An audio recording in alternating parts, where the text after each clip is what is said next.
আচ্ছা dear student, সবাই কেমন আছো?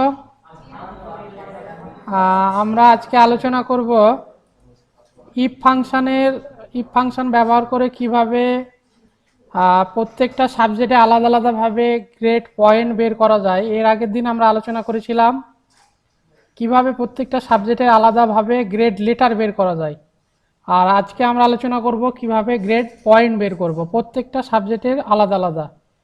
এই জন্য আমাদের ইফ ফাংশন ব্যবহার করব। আমরা এর আগে জেনেছি ইফ ফাংশনের গঠন প্রণালী। প্রথমে ইফ ফাংশনের গঠন প্রণালীর ভিতরে আছে লজিক্যাল টেস্ট, তারপর ভ্যালু অফ ট্রু আর ভ্যালু অফ ফলস। যখন আমরা একটা রেজাল্ট বের করব ইফ ফাংশন ব্যবহার করে, তখন আমাদের অবশ্যই লজিক্যাল টেস্ট থাকতে হবে এবং ভ্যালু অফ ট্রু এবং ভ্যালু অফ ফলস আমাদের থাকতে হবে।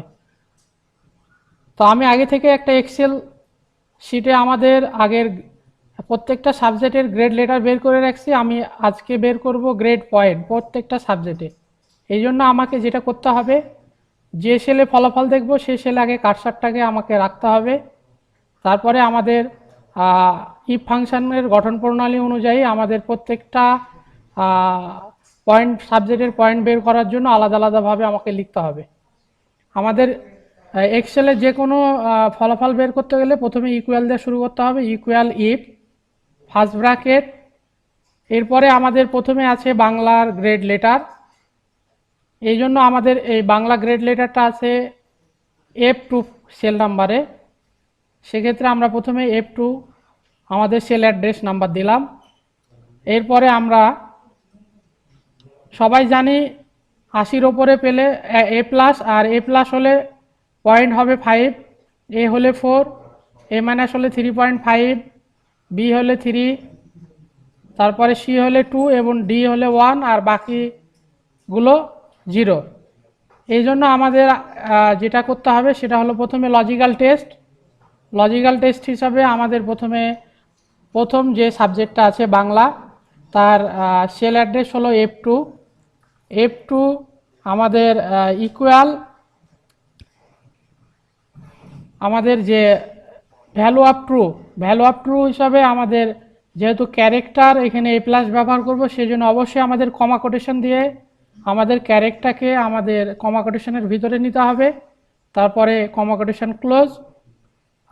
আমাদের এখানে ভ্যালু অফ ট্রু এবং লজিক্যাল টেস্ট লেখা হয়েছে এবং ভ্যালু অফ ফলস সব লাস্টে আমরা লিখব।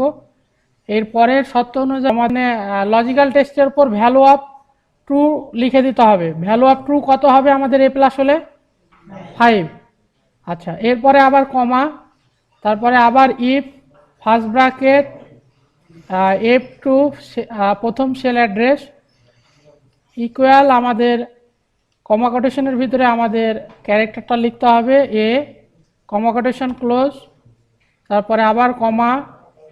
এবার আমরা ভ্যালু অফ ট্রু লিখব। ভ্যালু অফ ট্রু A হলে কত পয়েন্ট আমাদের? 4 পয়েন্ট।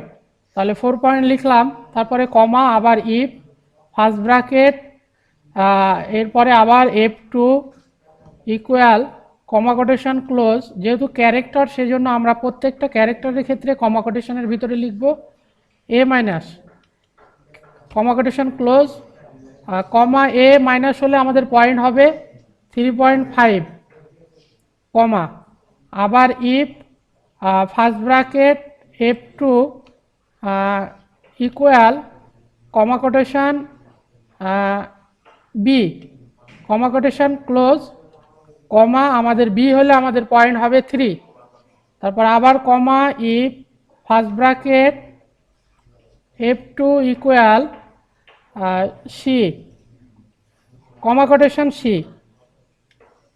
কমা কোটেশন ক্লোজ, কমা, আমাদের C হলে আমাদের পয়েন্ট হবে 2, আবার comma, if first bracket F2 equal comma quotation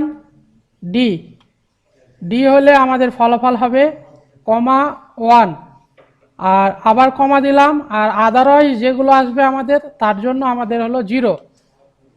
তারপরে আমাদের কাজ হবে যতগুলো আমরা ওপেন করেছিলাম ততগুলো ব্র্যাকেট আমরা এবার ক্লোজ করব। 1, 2, 3, 4, 5, 6 এবং প্রত্যেকটা ব্র্যাকেটের কালারের সাথে ম্যাচ করবে এবং লাস্টেকার ব্র্যাকেটটা হবে ব্ল্যাক কালার। তারপরে আমরা ইন্টার বাটনে প্রেস করব। এভাবে আমাদের যখন একটা সাবজেক্টের গ্রেড পয়েন্ট বের হলো, বাকিগুলো আমরা এভাবে ড্র্যাগ করে বের করব এবং এইভাবে নিচে দিকে আমরা বাকিগুলো ড্র্যাগ করে প্রত্যেকটা সাবজেক্টের ইন্ডিভিজুয়ালি আমরা আলাদা আলাদা গ্রেড লেটার থেকে গ্রেড পয়েন্ট বের করলাম। সবাইকে আবারও ধন্যবাদ।